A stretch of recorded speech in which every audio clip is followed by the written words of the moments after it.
الحمد لله نحمده ونستعينه ونستغفره ونؤمن به ونتوكل عليه ونعوذ بالله من شرور أنفسنا ومن سيئات أعمالنا من يهده الله فلا مضل له ومن يضلله فلا هادي له ونشهد أن لا إله إلا الله وحده لا شريك له ونشهد أن سيدنا وحبيبنا ومولانا محمدا عبده ورسوله صلى الله تعالى عليه وعلى آله وصحبه وأزواجه وذريته وبارك وسلم تسليما كثيرا كثيرا أما بعد فأعوذ بالله من الشيطان الرجيم بسم الله الرحمن الرحيم إن الدين عند الله الإسلام وما اختلف الذين أوتوا الكتاب إلا من بعد ما جاءهم العلم بغيا بينهم ومن يكفر بآيات الله فإن الله سريع الحساب وقال تعالى ومن يبتغ غير الإسلام دينا فلن يقبل منه وهو في الآخرة من الخاسرين وعن عمر بن أبي سلمة رضي الله تعالى عنه قال كنت في حجر رسول الله صلى الله عليه وسلم وكانت يدي تطيش في الصحفة فقال لي رسول الله صلى الله عليه وسلم يا غلام سم الله وكل بيمينك وكل مما يليك أو كما قال عليه الصلاة والسلام صدق الله مولانا العظيم وصدق رسوله النبي الكريم ونحن على ذلك من الشاهدين والشاكرين والحمد لله رب العالمين۔ میرے بزرگوں، بھائیوں، عزیزوں اور دوستوں، شریعت میں، اسلام میں اللہ سبحانہ و تعالیٰ نے جو احکام ہمیں عطا فرمائے ہیں وہ 5 شعبوں سے متعلق ہیں، کسی ایک شعبے سے متعلق نہیں ہے۔ ان 5 شعبوں میں پہلا شعبہ ہے عقائد کا، بعض احکام عقائد سے متعلق ہیں۔ دوسرا شعبہ ہے عبادات کا، کچھ احکام عبادات سے متعلق ہیں۔ تیسرا شعبہ معاملات کا ہے، اور چوتھا شعبہ معاشرت کا ہے، اور 5واں شعبہ اخلاق کا ہے۔ جب تک ہم ان تمام شعبوں سے متعلق احکام پر عمل نہیں کریں گے اس وقت تک ہم مکمل دین پر عمل کرنے والے نہیں ہوں گے۔ بعض لوگ ان شعبوں میں سے 1، 2 یا 3 شعبوں کو اختیار کر لیتے ہیں، بعض 4 کو کر لیتے ہیں، بعض پورے 5 بھی کر لیتے ہیں، لیکن جو 5 شعبوں پر عمل نہیں کرتے تو وہ اپنے آپ کو کامل دین پر چلنے والا نہ سمجھے، اس لیے کہ دین صرف عبادات کا نام نہیں، نماز روزے کا نام دین نہیں۔ ہمارے عقائد بھی ٹھیک ہونے چاہیے، ہماری عبادت بھی ٹھیک ہونی چاہیے، ہمارے معاملات، لین دین، نکاح، طلاق وغیرہ سب ٹھیک ہونے چاہیے، اسی طریقے سے معاشرت اور اخلاق بھی درست ہونے چاہیے، تو جا کر ہم مکمل دین پر چلنے والے ہوں گے۔ میں نے جو خطبے میں حدیث شریف تلاوت کی ہے یہ معاشرت سے متعلق کچھ احکام پر مشتمل ہے۔ معاشرت کا معنی ہوتا ہے لوگوں کے ساتھ زندگی گزارنے میں جو برتاؤ ہوتا ہے اس کو معاشرت کہتے ہیں۔ مثلا اس کے اندر کھانا بھی داخل ہے، پینا بھی داخل ہے، سونا بھی داخل ہے، اور لوگوں سے گفتگو کرنا بھی داخل ہے، یہ سب معاشرت کے اندر داخل ہے۔ حضرت عمر بن ابی سلمہ رضی اللہ تعالی عنہ چھوٹے بچے ہیں، یہ بخاری شریف کی روایت ہے، وہ فرماتے ہیں کہ میں سرکار دو عالم صلی اللہ علیہ وسلم کی پرورش میں تھا، اور جب میں کھانے کے لیے بیٹھتا تھا تو میرا ہاتھ پلیٹ کے اندر ہر طرف گھومتا تھا کھانا کھاتے وقت۔ تو آپ نے جب میرا یہ عمل دیکھا تو مجھے ارشاد فرمایا، یا غلام، اے لڑکے، سم اللہ وکل بیمینک وکل مما یلیک، آپ نے کھانے کے 3 آداب بیان فرمائے اس حدیث شریف میں۔ نمبر 1، اے لڑکے اللہ کا نام لے کر کھانا شروع کرو، بسم اللہ پڑھو۔ نمبر 2، دائیں ہاتھ سے کھاؤ، سیدھے ہاتھ سے کھاؤ، الٹے ہاتھ سے نہ کھاؤ۔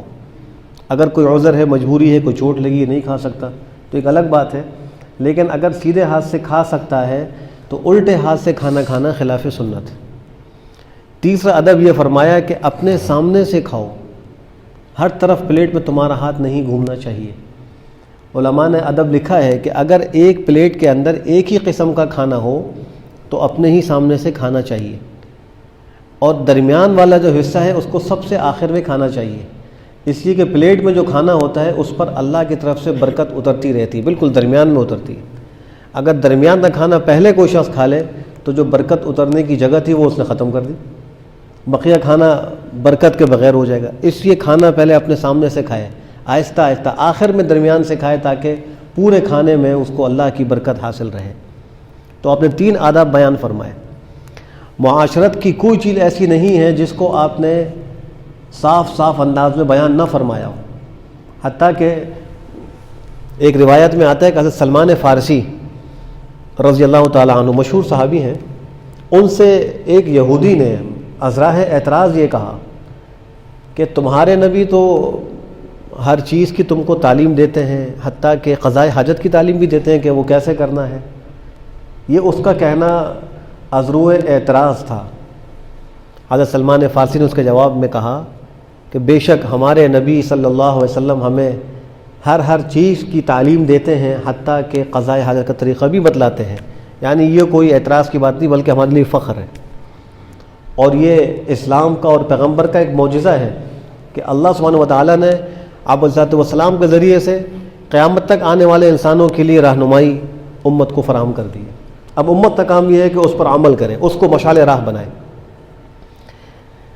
تو اس حدیث میں جو پہلا ادب ذکر ہوا کہ بسم اللہ پڑھ کر کھانا کھاؤ، صدیقہ عائشہ کی روایت ہے رضی اللہ تعالی عنہ، فرماتی ہیں کہ آپ صلی اللہ علیہ وسلم نے ارشاد فرمایا ہے کہ جو شخص کھانا کھائے تو پہلے بسم اللہ پڑھے، اگر بسم اللہ پڑھنا بھول جائے اور درمیان میں اس کو یاد آئے تو پڑھے بسم اللہ اولہ و آخرہ، یہ پڑھے۔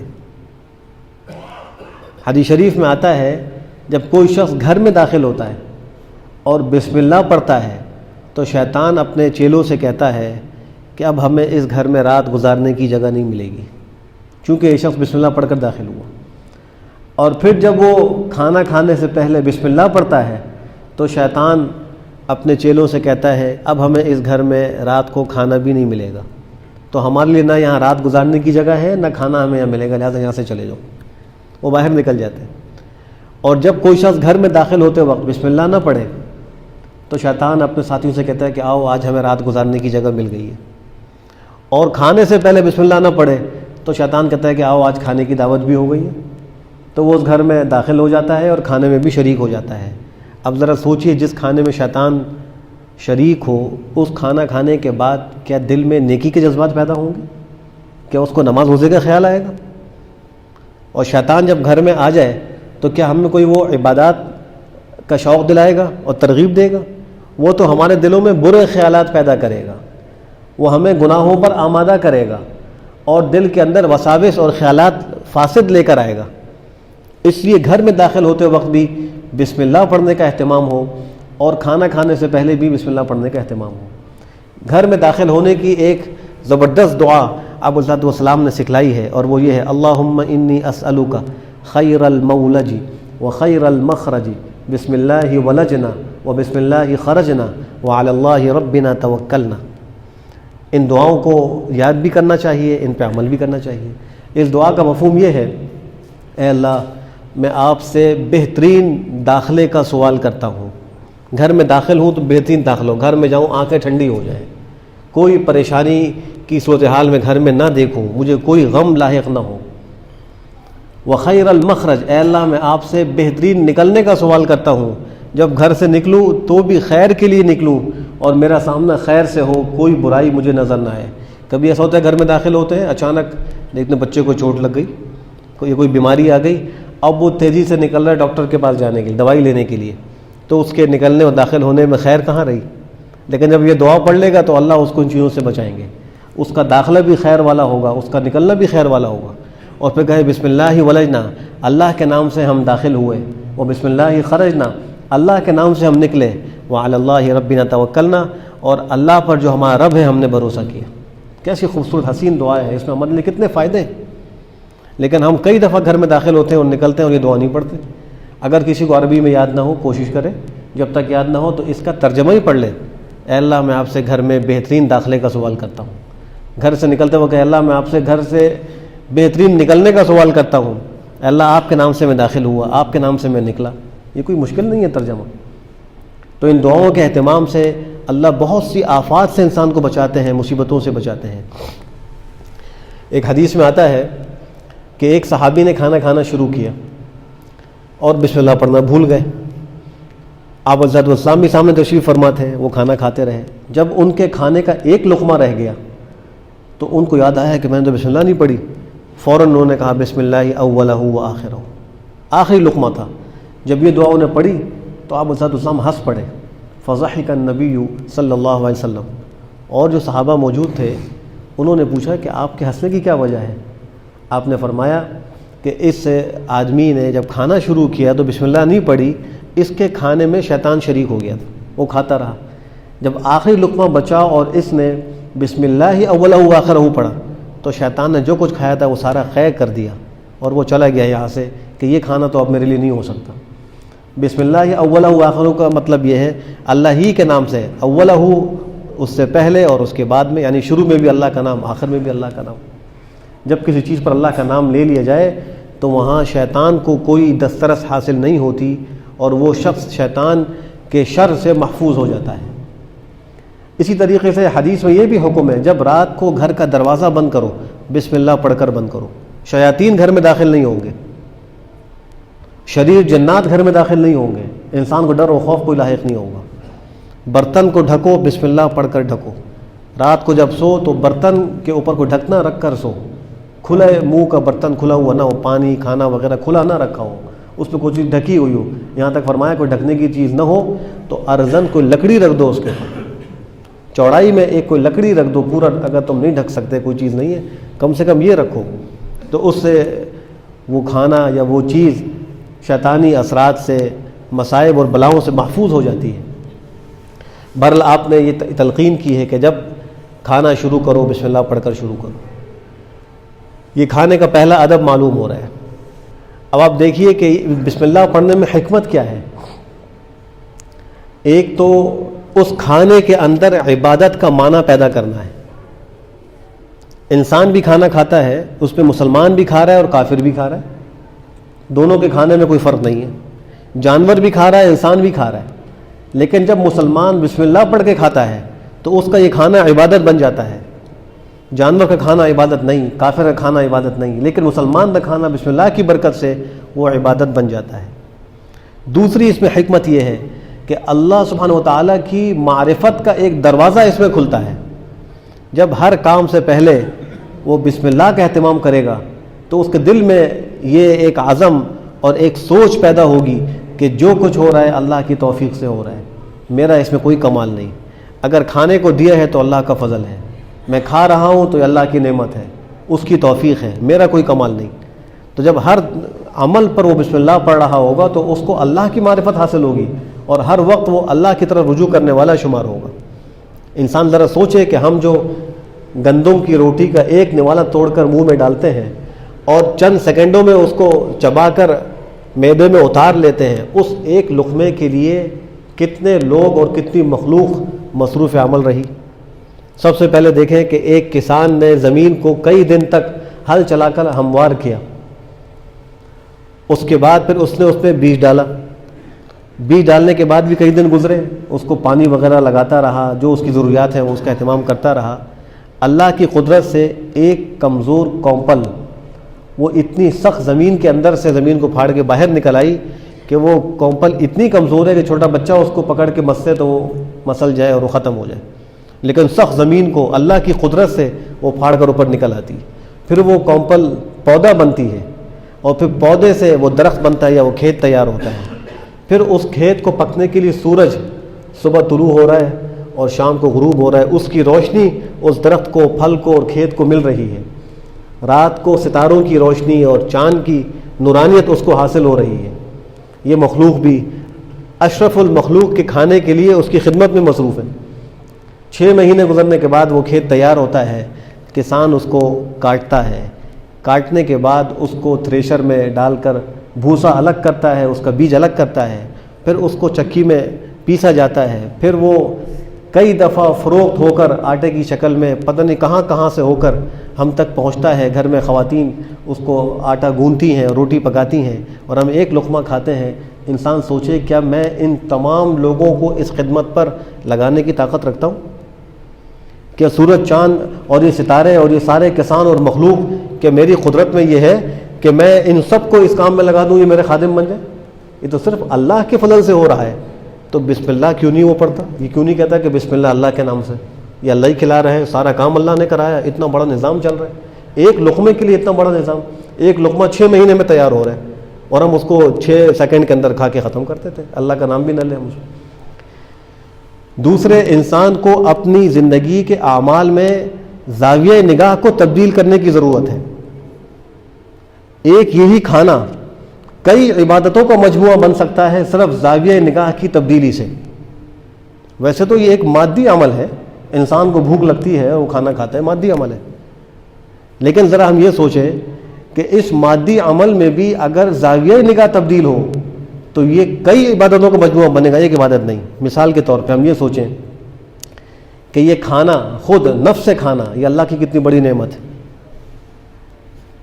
اس کا انسان اندازہ نہیں کر سکتا۔ جس آدمی کو بھوک لگی ہوئی ہو اور وہ بھوک سے بےتاب ہو اور اس کے پاس کھانے کو کچھ نہ ہو، اس سے پوچھے کہ کھانے کی نعمت کیا ہوتی ہے۔ جس کا پیٹ بھرا ہوا ہے، اس کے پاس یہ کھانا موجود ہے، اس کو تو اتنا اندازہ نہیں ہو رہا، لیکن جو کئی دن کا فاقہ کیے پڑا ہے، کھانے کو کچھ نہیں ہے، جاں بلب معلوم ہو رہا ہے، اس کے سامنے کھانا کتنی بڑی نعمت ہے۔ پھر وہ کھانا جیسے بھی اس کو ملے، کڑوا ملے، باسی ملے، تازہ ملے، وہ اللہ کی نعمت سمجھ کے کھائے گا۔ تو ہم کو یہ سوچنا چاہیے، ایک بزرگ اپنے کچھ احباب کے ساتھ، دوستوں کے ساتھ ایک دعوت میں گئے، کھانے کے لیے بیٹھے، تو انہیں پہلی بات یہی کہی کہ دیکھو یہ کھانا ہم کھا رہے ہیں، یہ اللہ کی کتنی بڑی نعمت ہے کہ اللہ ہمیں یہ کھلا رہا ہے۔ دوسری نعمت اس کے اندر یہ ہے کہ اللہ نے اس کھانے میں ہمارے لیے لذت پیدا کر دی۔ اگر کھانا بدمزہ ہوتا طبیعت مقدر ہو جاتی، لیکن ہم کھانا کھا رہے ہیں، لذیذ کھانا کھا رہے ہیں، یہ اللہ کی کتنی بڑی نعمت ہے۔ باقی جو مخلوقات کھانا کھا رہی ہے، چرند پرند، ان کے کھانوں میں کیا ذائقہ ہے؟ وہ ایک گھاس، ایک بیج، بس وہ ان کی خوراک ہے۔ اللہ نے انسان کے لیے قسم قسم کی نعمتیں پیدا کر دی کھانے کے واسطے، اور اس میں لذت رکھ دی، ذائقہ رکھ دیا۔ پھر کھانے کی لذت کے علاوہ بھوک کا لگنا کتنی بڑی نعمت ہے۔ اگر لذیذ کھانا موجود ہو، بہترین قسم کا، اعلیٰ قسم کا کھانا ہو، لیکن انسان کو بھوک نہ ہو، رغبت نہ ہو، یا اس کو خدا نخواستہ کوئی بیماری لاحق ہو کہ وہ کھانا نہیں کھا سکتا، تو وہ اللہ کی اس نعمت سے مستفید نہیں ہو سکتا۔ یہ اللہ کا کتنا بڑا انعام ہے کہ کھانا بھی لذیذ، اور پھر ہمیں اللہ نے بھوک بھی لگا دی۔ کتنے لوگ ہیں کہ ان کو بھوک نہیں لگتی، علاج کراتے ہیں، دوائی کھاتے ہیں کہ ہمیں بھوک لگنے لگے۔ تو بھوک کا لگنا بھی بڑی نعمت، اور پھر بھوک لگنے کے بعد عزت کے ساتھ وہ کھانا ملنا کتنی بڑی نعمت ہے۔ ہمیں عزت کے ساتھ کھانا مل رہا ہے، ذلیل نہیں کیا جا رہا۔ انسان کا اکرام آپ دیکھیے، جتنی مخلوق ہے وہ کھانا کھاتے وقت اپنا منہ کھانے کے پاس لے کے جاتی ہے، اور انسان اپنے ہاتھ سے کھانا اٹھا کر منہ کے قریب لاتا ہے، اپنا منہ لے کے نہیں جا رہا۔ انسان غور تو کرے کہ اللہ نے اسے کتنا اعزاز بخشا۔ وَلَقَدْ كَرَّمْنَا بَنِي آدَمَ وَحَمَلْنَاهُمْ فِي الْبَرِّ وَالْبَحْرِ وَرَزَقْنَاهُمْ مِنَ الطَّيِّبَاتِ۔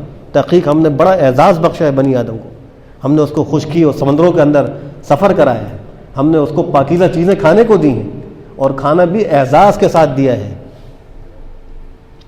اور پھر اپنے دوستوں کے ساتھ، اپنے گھر والوں کے ساتھ بیٹھ کر کھانا کھانا، یہ کتنی بڑی نعمت ہے۔ انسان اکیلا کھانا کھانے کا تصور کرتا ہے، کھانا کھانا مشکل ہو جاتا ہے۔ بیوی بچوں کے ساتھ بیٹھ کر، اپنے رشتہ داروں کے ساتھ بیٹھ کر، دوستوں کے ساتھ بیٹھ کر کھانا کھانے کا اس کو الگ لطف آ رہا ہوتا ہے۔ اللہ کی کتنی نعمتیں اس پہ جمع ہو رہی ہیں۔ اگر وہ ایک بسم اللہ پڑھ رہا ہے تو ان تمام نعمتوں کا وہ شکر ادا کر رہا ہے، اس کا یہ کھانا بھی عبادت بن رہا ہے۔ کھانے کا ایک ادب یہ ہے کہ جب کھانے میں چھوٹے بڑے دونوں قسم کے لوگ ہوں تو جب تک بڑا کھانا شروع نہ کرے چھوٹوں کو کھانا نہیں شروع کرنا چاہیے. یہ بھی کھانے کا ادب ہے. حضرت حذیفہ ابن الیمان رضی اللہ تعالیٰ عنہ فرماتے ہیں کہ جب ہم کسی دعوت میں شریک ہوتے اور اس میں سرکار دو عالم صلی اللہ علیہ وسلم کی تشریف فرما ہوتے تو جب تک آپ کھانا شروع نہ فرماتے ہم میں سے کوئی صحابی کھانا شروع نہیں کرتا تھا. بچوں کو بھی آداب سکھانے چاہیے کہ بیٹا دیکھو جب بڑے موجود ہوں جب تک کوئی بڑا شروع نہ کرے آپ کھانا شروع نہ کریں, انتظار کریں. یہ آداب ہیں, یہ ہماری معاشرت ہے. ایک حدیث میں آتا ہے کہ ایک دفعہ آپ علیہ السلام و صحابہ کرام دسترخوان پر تشریف فرما تھے, کھانا کھا رہے تھے. ایک نو عمر بچی بھاگتی ہوئی آئی. ایسا لگ رہا تھا کہ گویا وہ بھوک سے بےتاب ہے, اور آتے ہی اس نے کھانے کی طرف ہاتھ بڑھایا. آپ نے اس کا ہاتھ پکڑ لیا. کچھ دیر گزری, ایک لڑکا بھاگتا ہوا آیا اور وہ بھی ایسے ہی معلوم ہو رہا تھا گویا بھوک سے بےتاب ہے اور اس کو کھانے کی شدید حاجت ہے. وہ پہنچا اور کھانے کی طرف اس نے ہاتھ بڑھایا. آپ نے اس کا ہاتھ بھی پکڑ لیا اور صحابہ سے فرمایا کہ یہ بچی بھاگتی ہوئی آئی, کھانے میں ہاتھ یہ اپنا ڈالنا چاہ رہی تھی, میں نے اس کو پکڑ لیا, بغیر بسم اللہ کے کرنا چاہ رہی تھی. شیطان اس کے ذریعے سے اس کھانے کو حلال کرنا چاہ رہا تھا, میں نے اس کو حلال کرنے نہیں دیا چونکہ اب تک بسم اللہ نہیں پڑھی گئی تھی. پھر جب وہ لڑکا آیا آپ نے اس کا ہاتھ پکڑ لیا. پھر فرمایا کہ اس وقت ان دونوں کے ہاتھ کے ساتھ شیطان کا ہاتھ بھی میرے ہاتھ میں ہے, میں نے اس کو پکڑا ہوا ہے. تو جب بھی کھانا شروع کرو بسم اللہ پڑھ کر شروع کرو تاکہ شیطان اس کھانے میں شریک نہ ہو سکے. یہ ادب سکھلایا گیا. کھانے کا ایک ادب یہ ہے کہ اس کھانے میں کوئی عیب نہ نکالا جائے. اچھا لگے تو کھا لے اور پسند نہ آئے تو اس کو چھوڑ دے, لیکن کھانے میں عیب نہ نکالے. اس لیے کہ اللہ نے اس دنیا میں جو بھی چیز پیدا کی ہے اس میں اللہ نے حکمت رکھی. ہمیں وہ حکمت کبھی سمجھ میں نہیں آتی تو ہم اعتراض کر بیٹھتے. ہمیں اعتراض نہیں کرنا چاہیے. ایک بادشاہ دربار میں بیٹھا تھا اور ایک مکھی چڑچڑی قسم کی اس کی ناک پر آ کر بیٹھی اور اس نے اس کو اڑایا, وہ پھر آ کر بیٹھ گئی, پھر اڑایا پھر آ کر بیٹھ گئی. 3 دفعہ ایسا ہوا. جب کوئی اس قسم کی مکھی کسی سے لڑ جائے تو اس کو اندازہ ہوتا ہے کہ کتنا تنگ کرتی ہے. چھوٹی سی مکھی تو ہوتی ہے لیکن انسان کو بے چین کر کے رکھ دیتی. تو اس بادشاہ نے کہا کہ مجھے تو اس مکھی کے پیدا کرنے کی کوئی حکمت سمجھ میں نہیں آ رہی, کتنا مجھے تنگ کر رہی ہے. ایک بزرگ اس دربار میں موجود تھے, انہوں نے فرمایا کہ اس مکھی کے پیدا کرنے میں اور آپ پر مسلط کرنے میں حکمت یہ ہے کہ آپ کے دل میں اور آپ کے دماغ میں جو خناسیت اور گھمنڈ اور غرور گھسا ہوا ہے اللہ وہ نکالنا چاہتے ہیں کہ ایک چھوٹی سی مکھی آپ کو بے چین کر رہی ہے, آپ کس بات پر گھمنڈ کرتے ہیں. یہ بادشاہت اور یہ آپ کے اسباب و وسائل یہ قابل فخر نہیں ہے, اس کے اندر یہ حکمت ہے. امام راضی رحمہ اللہ تفسیر کبیر کے مصنف ہیں. تفسیر کبیر قرآن کریم کی عربی میں ایک بہترین تفسیر ہے. انہوں نے ایک واقعہ لکھا ہے کہ, اور وہ واقعہ بھی ایسا لکھا, کہتے ہیں کہ مجھے خود جس صاحب کے ساتھ یہ واقعہ پیش آیا انہوں نے سنایا, یعنی امام راضی رحمہ اللہ کو ایک بزرگ نے یہ واقعہ خود سنایا کہ میرے ساتھ پیش آیا. وہ کہنے لگے کہ میں بغداد میں رہتا تھا اور میں چہل قدمی کے لیے دریائے دجلہ کے کنارے پر نکلا. میرا مقصود یہ تھا کہ کچھ چہل قدمی کروں گا, تو میں نے دیکھا کہ ایک بچھو نکلا ہے اور دوڑتا ہوا جا رہا ہے. میرے دل میں خیال آیا کہ یہ بچھو اللہ نے پیدا کیا ہے اور یہ نکل کے کہیں جا رہا ہے, ضرور کوئی نہ کوئی بات ہوگی, مجھے آج یہ دیکھنا چاہیے. سیر تو میں نے ویسے ہی کرنی تھی, میں نے اس بچھو کا پیچھا شروع کر دیا. چلتے چلتے وہ دریا کے کنارے پر پہنچا. جب وہاں پہنچا تو دریا کے کنارے پر ایک کچھوا آیا. وہ اس کچھوے کی پیٹھ پر چھلانگ لگا کر سوار ہو گیا اور اس کچھوے نے پھر چلنا شروع کر دیا. کہتے میں نے بھی جلدی سے کشتی کرائے پر لی اور کچھوے کو دیکھتا ہوا میں چلنے لگا ان کے پیچھے. کرتے کرتے وہ دریا کے دوسرے کنارے پر پہنچا. جب وہ کچھوا وہاں پہنچا, کنارے کے ساتھ لگا, بچھو وہاں سے اچھلا اور اچھل کر خشکی پہ آ گیا اور پھر دوڑنا شروع ہو گیا. وہ کہتے ہیں میں بھی کشتی سے اترا اور میں اس کے پیچھے پیچھے, یہاں تک کہ ایک جنگل تھا, اس جنگل میں ایک درخت کے نیچے وہ آ گیا اور وہاں ایک آدمی سو رہا تھا. اب مجھے ڈر لاحق ہوا کہ شاید یہ بچھو اس آدمی کو ڈنگ مارنے کے لیے آیا ہے. تو میں نے سوچا میں بھی اس کو پکڑ لیتا ہوں, اس کو مارتا ہوں تاکہ اس آدمی کو نقصان نہ پہنچے. اتنے میں نے دیکھا کہ اس آدمی کے قریب ایک سانپ اپنا پھن پھیلائے اس کو ڈسنے کے لیے تیار ہے. اس بچھو نے چھلانگ لگائی اور اس سانپ کے سر کے پیچھے آیا, اس کو ڈنک مارا. جیسے ہی ڈنک مارا تو وہ سانپ گر گیا نیچے اور وہ مر گیا, اور بچھو اٹھ کر پھر بھاگنے لگا اس کو ڈنک مار کے. اتنے میں اس آدمی کی آنکھ کھل گئی. وہ اٹھا اس بچھو کو مارنے کے لیے تو بزرگ کہتے ہیں میں نے اس کو روکا، میں نے کہا رکو رکو، یہ تمہارا محسن ہے، یہ بہت دور سے تمہاری جان بچانے کے لیے آیا ہے، اس کو اللہ نے بھیجا ہے۔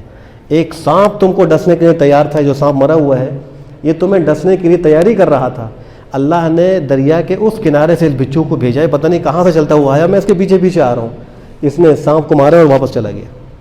اب دیکھیے بچھو ایک ضرر رساں جانور ہے جس کا کام یہ ہے کہ ہر جگہ ڈنک مارتا ہے، جہاں سے گزرتا ہے پتھر ہوگا اس کو بھی ڈنک مار کے جائے گا، انسان ہوگا کوئی مخلوق اس کو ڈنک مارے گا، لیکن اللہ نے اس میں کیسی حکمت رکھی ہے میں اور آپ نہیں سمجھ سکتے۔ اس لیے کسی چیز کی برائی ذہن میں لے کے نہ ہو، حکم یہ ہے کھانا اچھا نہ لگے نہ کھاؤ، لیکن اس کی برائی بیان نہ کرو، اس میں اللہ نے پتہ نہیں کیا حکمت رکھی ہوگی، کہیں ایسا نہ ہو کہ نعمت کی ناقدری سے اللہ اس کو ہمیشہ کے لیے چھین لے۔ اب کھانا کھانے کے بعد ایک دعا ترمذی شریف میں آتی ہے، اگر کوئی شخص وہ پڑھ لے تو اس کی کیا فضیلت ہے؟ فرمایا جو شخص کھانا کھانے کے بعد یہ دعا پڑھے، الحمدللہ الذی اطعمنی ھذا ورزقنیہ من غیر حول منی ولا قوہ غفر لہ ما تقدم، اللہ اس کے پچھلے سارے گناہ معاف کر دیں گے۔ کھانا کھانے کے بعد یہ دعا پڑھ لے، الحمدللہ الذی اطعمنی ھذا ورزقنیہ من غیر حول منی ولا قوہ، اتنی سی چند الفاظ کی دعا ہے، وہ پڑھ لے تو اللہ اس کے پچھلے سارے صغیرہ گناہ معاف فرما دیں گے۔ عمل چھوٹا سا ہے، ثواب کتنا بڑا ہے۔ جب انسان دسترخوان اٹھا رہا ہو تو اس کا ادب یہ ہے کہ ایک دعا پڑھے، الحمدللہ حمدا کثیرا طیبا مبارکا فیہ غیر مکفی ولا مودع ولا مستغنن عنہ ربنا۔ آج ہم یہ دعائیں یاد نہیں کرتے، ان سے دور ہونے کی وجہ سے بڑی بڑی برکتوں رحمتوں سے محروم ہو رہے ہیں۔ اس دعا کا مفہوم سنیے، تمام تعریفیں اس ذات کے لیے ہیں جس کے لیے ساری حمد ہے، الحمدللہ اللہ کے لیے تمام تعریفیں، حمدن کثیرن بہت ساری حمد، طیباً عمدہ، مبارکاً برکت والی، غیر مکفین اے اللہ کھانا تو اگرچہ ہم نے کھا لیا ہے، پیٹ بھر گیا ہے، اور پیٹ بھرنے کے بعد ایک قسم کی اس کھانے سے انسان کو بیزاری ہو رہی ہوتی ہے، کتنا ہی اعلیٰ قسم کا کھانا ہو، جب پیٹ بھر جائے تو اس کو کھانا اچھا نہیں لگ رہا ہوتا جو رکھا ہوا ہوتا ہے، تو اس میں ایک طرح کی ناشکری کا پہلو آ رہا ہے، تو دسترخوان اٹھاتے وقت اللہ ہم اٹھا تو رہے ہیں، کھانا چھوڑ تو نہیں، غیر مکفین، ہم اس سے کفایت حاصل نہیں کر سکتے، یعنی ہمیں اس کی آئندہ بھی ضرورت ہے، اے اللہ ہم کھانے سے بے نیاز نہیں ہو سکتے، ہمیں کفایت اس کے بغیر نہیں ہو سکتی، ہمیں ضرور کھانا آئندہ بھی آپ دیتے رہیں، ولا مودع ہم اس کو آخری کھانا سمجھ کے نہیں چھوڑ رہے کہ ہم آئندہ ہمیں اس کی ضرورت نہیں ہے، ولا مستغنی عنہ ربنا اور اے ہمارے پروردگار ہم اس سے مستغنی نہیں ہیں، ہمیں آئندہ بھی اس کی حاجت و ضرورت ہے، آپ ہمیں اس سے محروم نہ کرنا۔ کتنی خوبصورت دعا ہے، یہ دسترخوان اٹھاتے وقت کی دعا ہے، الحمدللہ حمدا کثیرا طیبا مبارکا فیہ غیر مکفی ولا مودع ولا مستغنی عنہ ربنا۔ اللہ سبحانہ و تعالی ہم سب کو اپنی معاشرت بھی اسلام کے طریقے کے مطابق کرنے کی توفیق نصیب فرمائے۔ وآخر دعوانا الحمدللہ رب العالمین۔